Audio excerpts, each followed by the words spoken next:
Agora sim, vamos para a última parte da nossa disciplina, tá? Então vamos falar um pouquinho das modalidades, tipos e formas de auditoria governamental. Então nós temos aqui como modalidade, basicamente três tipos: auditoria fiscalizadora de conduta, auditoria de impacto da gestão e auditoria qualitativa operacional. A de fiscalizadora de conduta, nós temos o agente do controle interno e externo, contadores de área financeira e tributária, auditores fiscais e outros, fiscalizando o quê? A técnica orçamentária, uma contagem física, a prova de exatidão de cálculo e soma, confirmação de saldo junto a terceiro, exame de livro e registro fiscal, contábil, recomendações, né, que já foram feitas, preventivas e reativas, tá?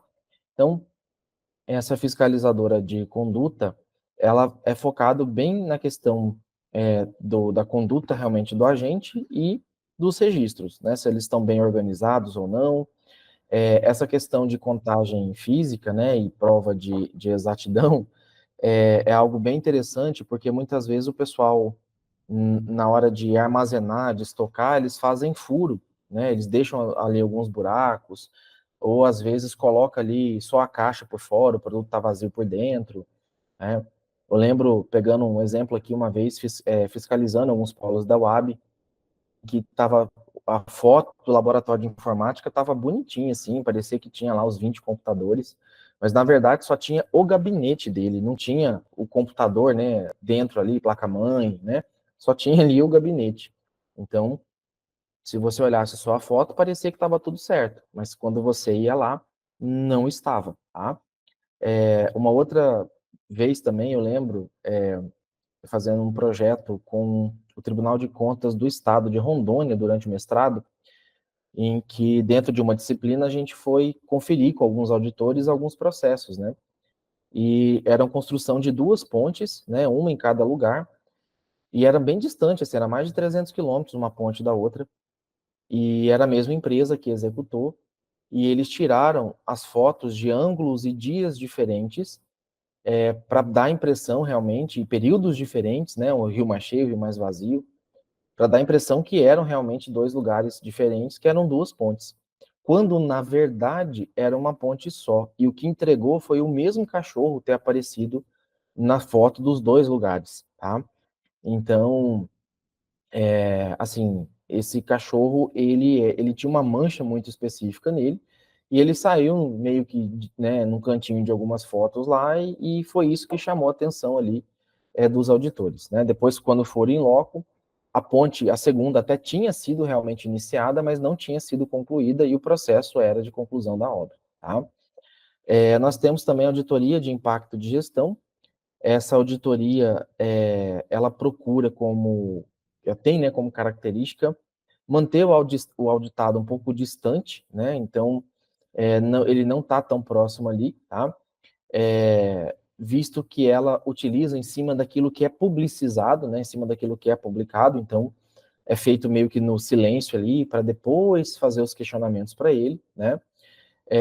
E para ver avaliar a gestão, né? O que ele fez, é, o que ele teve êxito ou não, né? Se ele utilizou isso, por exemplo, para fazer campanha, né? Porque algumas coisas você não pode utilizar ali para a campanha política, né? Ainda mais nesse período agora, né? Se teve alguma pressão ali para não divulgar algum dado, abafamento, né, de algum erro ou fraude detectado. Então, isso aqui eu lembro de um caso muito famoso, talvez vocês lembrem também, e aí novamente eu reforço que não é por questão política, partidária, nem nada disso, mas acho que no ano de 2014, o governo federal estava em eleição, né, era a Dilma e o Aécio de candidato, e o governo federal segurou uns dados de desmatamento, ele fez pressão para não soltar uns dados de desmatamento, porque isso implicaria em alguns financiamentos do governo, dinheiro que ele recebe de fora, e na própria eleição, né? O governo que desmata, quem que quer eleger, né? Só madeireiro, né? Então, houve uma pressão muito grande do governo para não soltar na época que deveria soltar, e quando soltou já era pós-eleição, e aí era um dado bem alarmante, um desmatamento, né, duplicou lá e tal. Então, isso a auditoria depois constatou, e acho que isso virou um dos motivos também, né, do processo de impeachment, mas não sei se teve admissibilidade por essa questão, tá? E o que eles fazem, né? Qual que é o recurso que eles utilizam? Verificar se aquela execução atendeu a um custo padrão, né? Fazer os testes de efetividade, ver se realmente os indicadores batem, circularização da informação sobre as existências, então se aquilo existe mesmo ou não, ver se as recomendações foram atendidas ou não, né? E ver, e às vezes elaborar a recomendação para punir, né? Para pedir esclarecimento, para resolver um problema ou para incentivar. Porque a auditoria também tem essa. Essa ação que você fez está muito legal, cara. Isso merece ser continuada, tá? Então, isso tem que ser observado também. A questão do custo padrão, isso tem muitas ressalvas, assim, que tem que ser feitas também, né? Então, em que sentido?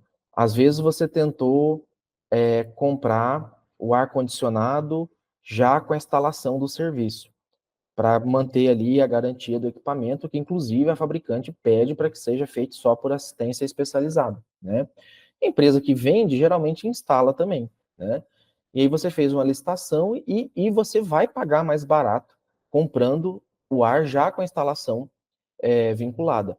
Porém, a maioria dos auditores, a maioria dos órgãos de controle, eles não gostam disso. Eles querem que você licite a compra do ar-condicionado e a instalação, serviço de instalação. Ah, mas tem que ser por autorizada. Então, põe na descrição que tem que ser por autorizada daquela marca, tá? E assim, é estranho, porque na maioria das vezes isso acaba saindo mais caro do que a compra casada, mas compra casada é ilegal, né? Então você fica meio assim, puno ou não puno, né? O que eu vou recomendar aqui, né? Então tem hora que o auditor também fica meio que apertado ali. E existe também a auditoria qualitativa operacional, né? Então é comum que o auditado tenha vista do relatório, né? E sobre ele emita alguns pontos de concordância e divergência. E também, assim, nos limites adequados e de conformidade, pode ocorrer consultas ao auditado durante a análise. Então, assim, tem auditor que consulta, tem auditor que não consulta. Ele faz e deixa lá, se vira depois para explicar, né?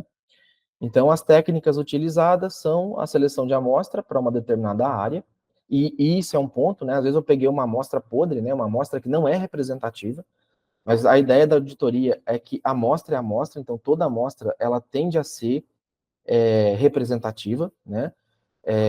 A não ser que tenha alguma característica especial para isso. Faz uma análise dos desvios reais ou potenciais, né?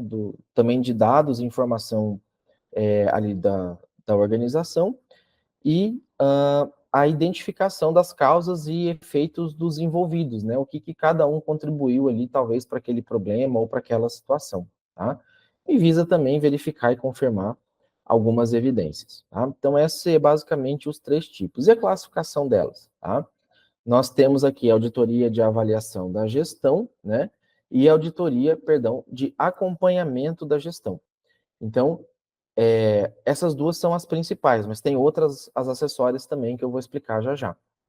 A de avaliação da gestão, ela vai emitir uma opinião para certificar a regularidade das contas, verificar a execução de contrato, acordo, convênio, ajuste, né, a probidade que a gente falou dela na aplicação do dinheiro público, né, ou na guarda e administração dos valores ou outros bens, né. Então, a instituição recebeu um recurso, né, um dinheiro, e deixou na conta corrente, não fez a aplicação desse recurso, e aí deixou de ter rendimento financeiro sobre ele. Então, alguém vai ser responsabilizado por isso, tá? Vai ser calculado o quanto deveria ter rendido esse valor e vai se cobrar ali esse valor daquele que recebeu o recurso. A auditoria de acompanhamento da gestão, ela é feita ao longo da gestão, né? Com o objetivo de fazer alguns apontamentos, né? E de se manifestar em tempo real, né? Opinar sobre algumas situações, sobre alguns atos e fatos, que podem ser positivos ou negativos, tá? Ou de uma unidade, de um processo, tá? Sugerindo, né, ou evidenciando as melhorias e economias no processo, tá? ou prevenindo algum gargalo ou desempenho da sua missão institucional. Às vezes é um processo que vai ser feito a aquisição que entre a tramitação do edital, o certame e a contratação e a entrega do produto, talvez passe do prazo que se precise para fazer, né? Então aí você justifica às vezes uma dispensa, aí você justifica talvez ali uma contratação direta, né? Lembrando que eu fiz isso porque estava em cima da hora. Isso é erro de planejamento, e erro de planejamento é quase certo passível de punição do gestor, tá? Então, fazer em cima da hora, que parece que para você é óbvio, mas para o auditor é erro, tá? E ele considera isso como erro de planejamento. E aí nós temos a auditoria, as outras, né? A auditoria contábil, a operacional e a especial. Então, a contábil, ela vai focar especificamente na documentação contábil, né? Balanço, DFC, fluxo de caixa, DRE, né? Ah, como é que chama? Ai, fugiu aqui agora. Mas nos documentos contábeis, tá? Para verificar, tá? Se os princípios da contabilidade foram adequadas, são originais, né? Se representam realmente a situação econômica e financeira, se representa o patrimônio daquela instituição, né? E o resultado que teve no período administrativo. Lembrando que no setor público você não tem lucro ou prejuízo como é no privado, mas você vê a evolução do patrimônio social, né? E você vê isso revertido em capital social, né? Ou em sobras, digamos assim, né? Você tem ali um grupo de contas de sobras que fica ali o resultado daquilo que você economizou, o resultado daquilo que você ainda tem a executar, tá? Ou reinvestir. Nós temos a auditoria operacional, que ela vai avaliar as ações gerenciais e procedimentos operacionais, né? Ou até parte dele, às vezes não todo, né? E também gera uma assessoria ali ao gestor para também recomendar algumas práticas e atos melhores, né, para que ele execute sem ser ineficiente. E da auditoria especial, ela quase assim não é utilizada, né? Ela geralmente ocorre quando você tem um fato relevante, um fato extraordinário, que aí você tem que, né, muitas vezes apurar uma situação muito pontual ali que aconteceu, né? Para não que é algo que geralmente não faz parte da rotina, mas que precisa ser feito fora da rotina, né? Por questão de tempestividade, correção, de evitar dano ao erário, entre outras questões. Tá? Então, a instrução normativa também de 2001, ela traz algumas formas de execução. Tá? Então, nós temos a execução direta, indireta e simplificada. A direta, ela pode ser centralizada ou descentralizada, tá? E também pode ser integrada. Então, execução direta, ela é feita diretamente ali, a centralizada, diretamente pelo um órgão só de controle interno, né? A descentralizada, ela já pode abrir para outras unidades setoriais, e a unidade é a junção dos dois, uma parte centralizada e uma parte descentralizada. A indireta, né, ela pode ser compartilhada ou terceirizada. Então, a indireta você pode ter ela com um grupo ali de outras pessoas dos setores, por exemplo, né, que vão ali ajudar, ou terceirizada. Você contrata um auditor independente, né, para poder ajudar ali nessa análise. E a simplificada, ela é realizada pelos próprios servidores mesmo que estão em exercício, nem todos, às vezes, auditores, tá? Mas que pelo menos tenham uma formação técnica na área para poder fazer análise, tá? E é bem mais simples ali, é só realmente uma constatação, não é a prova de evidência ou constituição de evidência ali para o processo. E nós temos alguns órgãos reguladores de auditoria também no Brasil, né? Então, quais são esses órgãos, né? O Conselho Federal de Contabilidade, que ele fiscaliza, os conselhos federais, eles são normativos, então eles que criam as normas e as regras, tá? Então, a questão da realização, é vedada a realização de despesa sem prévio empenho. Isso está na 4320, que vem de uma norma técnica, né, de uma NBTC, Norma Brasileira de NBCT, né, Norma Brasileira de Contabilidade Técnica, E isso é aplicado para a Lei 4.320 de 64, tá? Então, a contabilidade, assim, os órgãos públicos, inclusive, eles não podem editar normas, né, nem o governo federal editar normas que firam a norma técnica estipulada pelo Conselho Federal de Contabilidade, sob pena de nulidade dessa lei, tá? Então, muitas vezes o conselho é consultado para opinar se faz ou não faz isso, e às vezes, ainda que se aprove uma lei que vai contra talvez algo que o Conselho Federal tem já regulamentado, aí cabe o Conselho avaliar se entra com uma ação declaratória de inconstitucionalidade, uma DI, que a gente já falou sobre ela, ou se o Conselho revê a sua norma e atualiza ela, tá? Nós temos também a CVM, que é a Comissão de Valores Mobiliários, né, que é onde fiscaliza essencialmente as bolsas e as sociedades anônimas, né? Lembrando que nós temos ali, né, as sociedades de economia mista, né? Nós temos as empresas públicas, então, na sociedade de economia mista, em algumas autarquias, né, é possível que você tenha o capital privado, né, envolvido ali no recurso. Então, ela fiscaliza, ela olha, ela vê se não está tendo diluição de ações, ela olha, né, se aquele balanço realmente é verdadeiro, se não teve alguma pedalada por ali, né? Porque, ainda que ela seja um órgão, em tese, mais voltado para a fiscalização do privado, ela também fiscaliza algumas questões do público, tá? Na verdade, tudo. O que ela fiscaliza do privado, ela também fiscaliza no público. A CNSP, que é a Confederação Nacional de Seguradoras Privadas, então o foco dela é específico em seguros, então vai avaliar se o processo de pagamento do litígio ocorreu, né, do sinistro ocorreu corretamente, se estava ali todas as evidências, e o Bacen, que é o Banco Central, que fiscaliza os bancos e as financeiras, para também, né, não tá lesando a população, não tá dando golpe, né? Ah, traga aqui seu dinheiro, vai render 10% ao mês e de repente é uma fraude ali, né? Então ela fiscaliza tudo isso. E como fazer auditoria, né? E o que a gente precisa fazer para nos tornarmos auditores, né?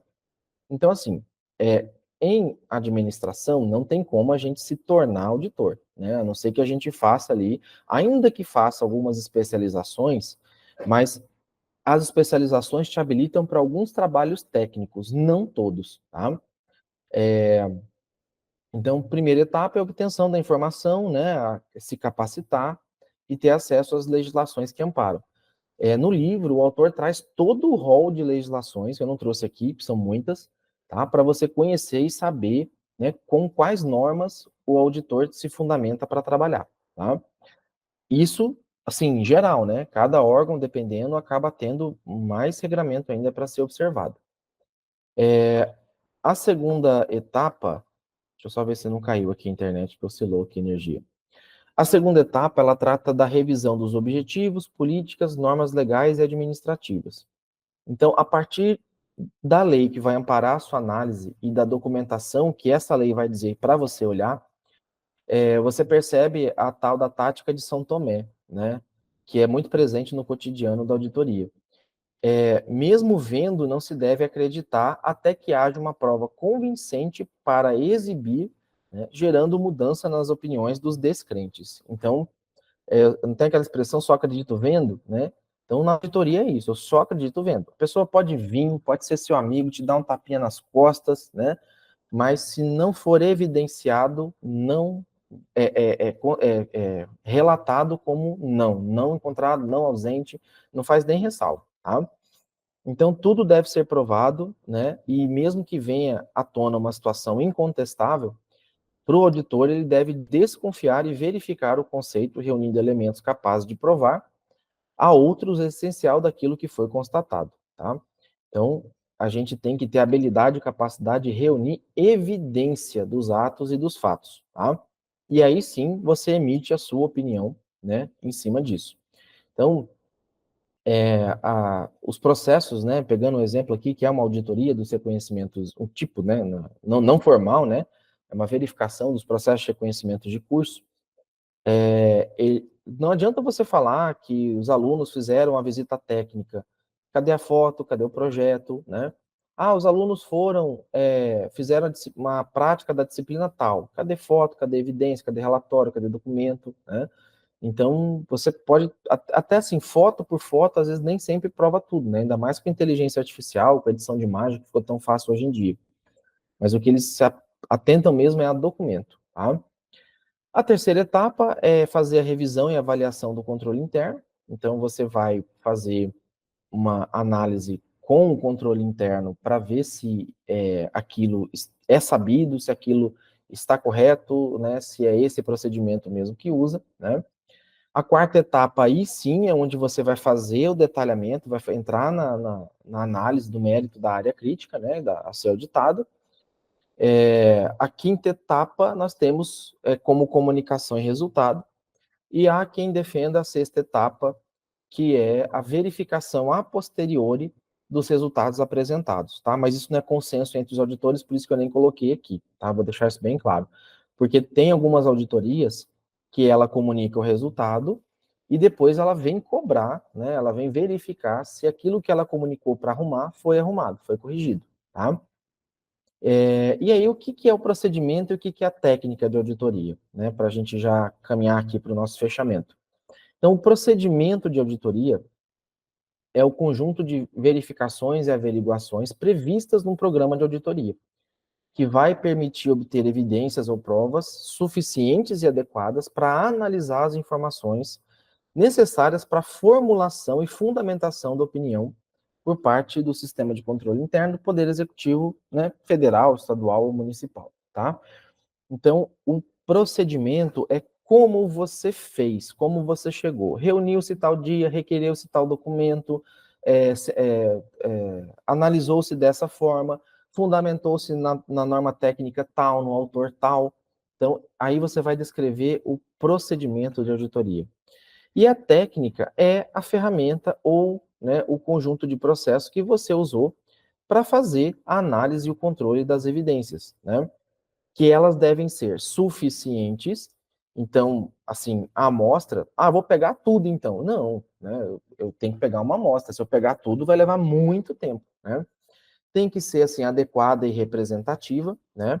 Então, ela tem que estar a uma amostra que realmente representa ali, né, o que você quer analisar e tem que ser útil para a conclusão do trabalho, né? Então, não adianta eu pegar algo ali que não é representativo, que não vai contribuir para o trabalho, né? E pelas técnicas, nós temos aqui, e na verdade até esse quadrinho é bem legal, perdão, que ele traz o procedimento, né, que é o que se deve fazer, e a técnica, que é como se fazer, né? Então, o procedimento, eu posso ter ali um teste de observância e um teste substantivo. O teste de observância, ele visa a obtenção de segurança de que os procedimentos de controle interno que foram estabelecidos estão em funcionamento e estão servindo, né? Então, eu vou olhar se está servindo. Um exemplo positivo é a reposição de estoque no nível mínimo estimado como necessário para assegurar o funcionamento regular dos postos de saúde. Ele vem sendo obedecido e há controles eficientes e eficazes na logística de materiais. Tem alguns autores que até já trazem essa análise pronta. Achou? É essa resposta que você vai dar. Não achou? É essa resposta que você vai dar, tá? Então, o teste de observância vai ver se você usa um software para fazer a reposição disso, se isso é manual, né? Se é no feeling ali, né? Então, assim, o teste vai servir para isso, tá? Como é que funciona aqui? O prazo de reposição de determinado medicamento é de 30 dias. Eu consumo 50 caixas desse medicamento a cada 30 dias, né? Então, o meu estoque mínimo, né, ou estoque de segurança, não, estoque de segurança é diferente. O meu estoque mínimo tem que ser 50 para aguentar um mês, desde que eu faça pedido no dia 1. Porque aí no dia 30 eu vou estar consumindo a última unidade e no dia, né, 1 do mês seguinte eu tenho que estar recebendo essa mercadoria novamente, tá?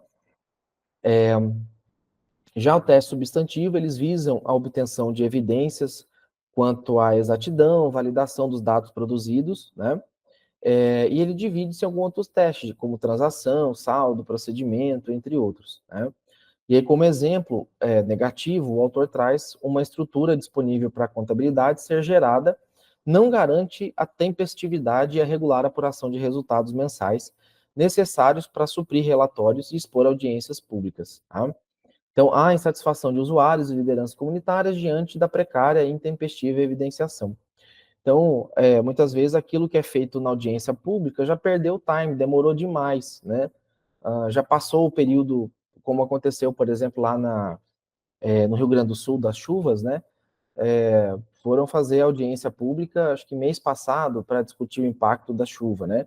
O pessoal fala, mas agora que você vem, né? Já choveu, já desalojou muita gente, já destruiu meio mundo, né?